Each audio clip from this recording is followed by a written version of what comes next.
আছে।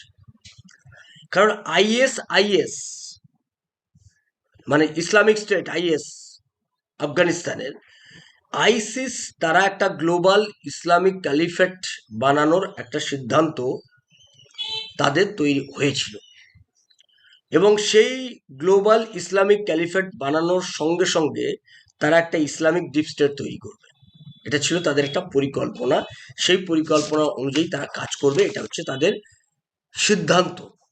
এই সিদ্ধান্ত অনুযায়ী তারা চলতে গিয়ে প্রথমে ধাক্কা খেয়েছে, যেটা গ্লোবাল কোনো ক্যালিফেট তারা বানাতে পারছে না। এইটা যখন তারা গ্লোবালি তারা যখন তাদের এরকম একটা ইসলামিক ক্যালিফেট বানাতে পারলো না, তখন তারা এটা রিজিওনাল এই ক্যালিফাত বানানোর জন্য তারা উদ্যোগ গ্রহণ করলো।